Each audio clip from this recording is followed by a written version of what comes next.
ఏదైతే 2026 మార్చికి పూర్తవుతుందని వాళ్ళు నివేదిక ఇవ్వడం జరిగింది అధ్యక్ష. కానీ చంద్రబాబు నాయుడు గారు రివ్యూ చేసి 2025 డిసెంబర్కే ఆ డీవాలు పూర్తి చేసేటువంటి విధంగా షెడ్యూల్ కూడా స్వయంగా పోలవరం వెళ్ళి చెప్పడం జరిగింది అధ్యక్ష.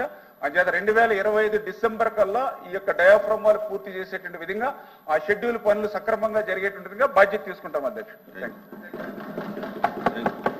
కూర్చోండి రామరాజు, కూర్చోండి మీకు కూర్చోండి. చెప్పాను అంత వివరంగా చెప్తే ఇంకా మీరు సాటిస్ఫై అయిపోతే ఎలాగా?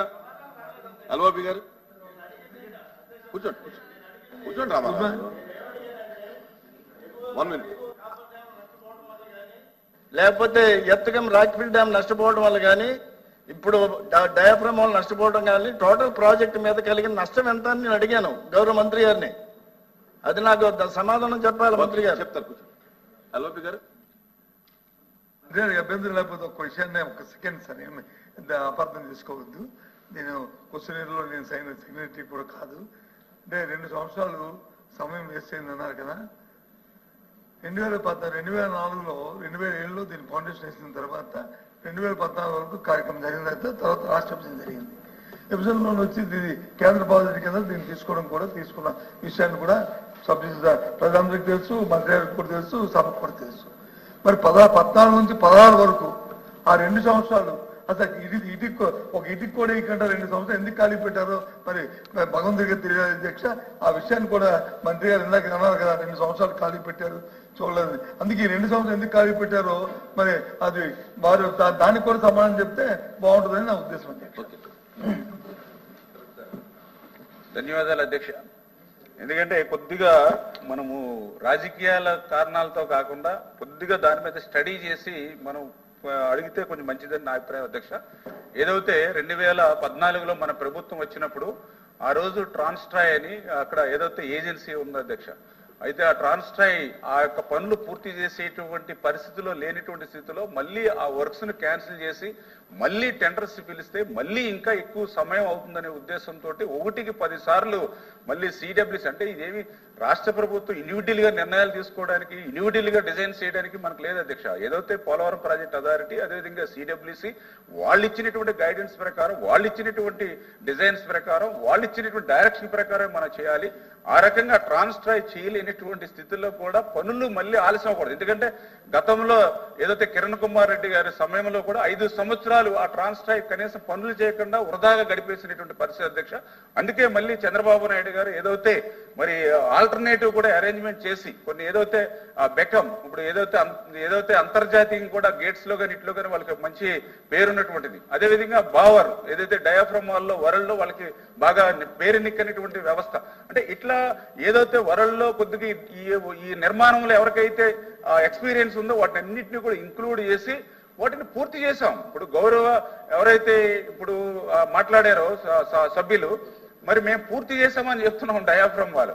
అంటే ఆ రోజు పూర్తి చేసినటువంటి డయాఫ్రమ్ వాళ్ళని మీరు ఆ 2 నెలలు 3 నెలలు కనీసం ఏజెన్సీలు కంటిన్యూ అయ్యి ఉంటే అప్పర్ కాపర్ డ్యాము పూర్తి అయిపోయింది.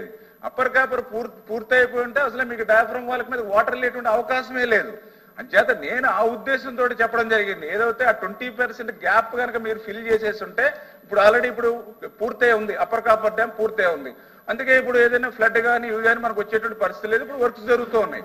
అదే పరిస్థితి ఆ రోజు ఏజెన్సీలు కంటిన్యూ చేసి అధికారులు కంటిన్యూ చేసి ఉండుంటే అప్పర్ కాపర్ డ్యామ్ పూర్తి అయిపోయింది, డయాఫ్రమ్ ధ్వంసం అవ్వకుండా ఉండేది. ఇది నేను చెప్పడం కాదు, ఐఐటి హైదరాబాద్ అని చెప్పారు. మీరు కూడా అందుకనే బ్రీఫ్ గా చెప్పండి అని చెప్పలేదు, కానీ కావాలంటే చదివితే అలా చెప్పారు. ఇది మానవ తప్పిదం, ప్రకృతి తప్పిదం కాదు, ఇటువంటివి భవిష్యత్తులో పునరావృతం చేయకుండా హెచ్చరించారు అధ్యక్ష. ఈ ఐఐటి హైదరాబాద్ అంటే ఇదేమి తెలుగుదేశం పార్టీ లేదా జనసేన బీజేపీ కాదు, ఐఐటి నిపుణులు చెప్పారు. ఏమని ఇటువంటివి భవిష్యత్తులో పునరావృతం చేయొద్దు, ఇటువంటి క్లిష్టతరమైన ప్రాజెక్టులు ఇటువంటి తప్పుడు ఏదైతే ప్రణాళిక చేయొద్దని వాళ్ళే హెచ్చరించారు అధ్యక్ష. అంచేత ఏంటంటే గత ప్రభుత్వం నిర్వాహకం వల్ల ఇది దెబ్బతింది. దాన్ని ఏదైతే మళ్ళీ ఈ రోజు అదృష్టం వద్ది ఇవాళ డబుల్ ఇంజిన్ సర్కార్ ఈ రోజు అటు కేంద్రంలో కానీ ట్రయల్స్ ఏదైతే మన ఆంధ్రాలో ఉంది. అందుకే నరేంద్ర మోడీ గారి సహకారంతో కూడా ఈ రోజు ఏదైతే దానికి సంబంధించినటువంటి 12,157 కోట్లు కూడా మళ్ళీ చంద్రబాబు నాయుడు గారు కూడా ఈ రోజు కూడా ఆయన ఢిల్లీలో ఉన్నటువంటి పరిస్థితి అధ్యక్ష. గతంలో ఉన్నటువంటి ముఖ్యమంత్రులు ఢిల్లీ పోతే ఏం తెచ్చారో ఏం మాట్లాడారో అసలు కనీసం ప్రెస్ కూడా మాట్లాడేటువంటి పరిస్థితి ఉండేది కాదు అధ్యక్ష.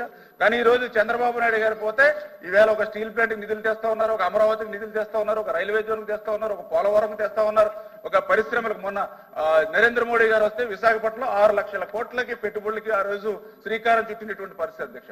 అంచేత ఈ రకంగా చంద్రబాబు నాయుడు గారు చేసే ప్రతి పని కూడా ఆంధ్రప్రదేశ్ రాష్ట్రం అభివృద్ధికి కట్టుబడి ఉంటుంది. ఆ రకంగానే ఈ డయాఫ్రమ్ వాల్ కానీ లేదా ఈ పోలవరం ఏదైతే ఇప్పుడే చెప్పారు ఈ డయాఫ్రమ్ వాల్ ని 2025 డిసెంబర్ పూర్తి చేయడంతో పాటుగా at the same time parallel గా ఏదైతే ఈసీఆర్ఎఫ్ డ్యామ్ కూడా నిర్మాణం చేస్తే టైం కలిసి వస్తుందని ప్యారలల్ గా కూడా మెయిన్ డ్యామ్ కూడా నిర్మాణం చేసేటువంటి పరిస్థితి ఉంది అధ్యక్ష. అదేవిధంగా రామారావు గారు ఇంకో చిన్నది డౌట్ ఒకటి ఆయనకు మళ్ళీ అడగడం జరిగింది. ఏదైతే ఈ యొక్క డయాఫ్రమ్ వల్ల ఎంత నష్టం జరుగుతుందంటే నేను చెప్పాను మళ్ళీ 990 కోట్ల రూపాయలు కొత్తగా మనం పెట్టవలసి వస్తుంది, అదొకటి నష్టం జరుగుతుంది.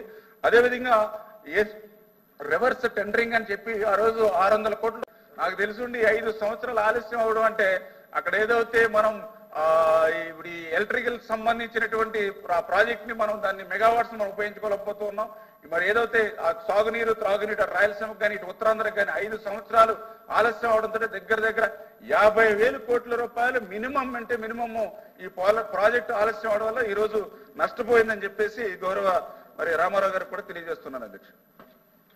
Question number 13845 water resource minister గారు మీదేనండి. వాటర్ రిసోర్స్ మినిస్టర్ గారు.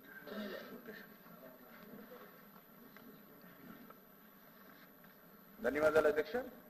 ఏదైతే మొదటి ప్రశ్నకు సమాధానం అవునండి, రెండవ ప్రశ్నకు సమాధానం నేరేడి బ్యారేజీ నిర్మాణం ఇంకా చేపట్టడం జరగలేదు, మూడవ ప్రశ్నకు సమాధానం ఐఎస్ఆర్ డబ్ల్యూడి చట్టం 1956లోని విభాగం 5(3) నియామకం ప్రకారం VWDT 21/6/21 తేదీ గల తుది ఉత్తర్వులు విభాగం 6(1) నియామకం ప్రకారం గౌరవ VWD యొక్క మరి 21/6 తేదీ గల తుది ఉత్తర్వులు మరియు నిర్ణయాన్ని అమల్లోకి తీసుకురావడానికి అధికారిక రాజపత్రులు భారత ప్రభుత్వం నోటిఫై చేయవలసి ఉంది. గౌరవనీయ VWD యొక్క తుది వారి నివేదిక మరియు నిర్ణయాన్ని ప్రచురించడం కోసం భారత ప్రభుత్వంతో ఆంధ్రప్రదేశ్ సంప్రదింపులు జరుపుతూ ఉన్నది అధ్యక్షుడు. Thank you. భాషా గారు, విక్రాంత్ గారు.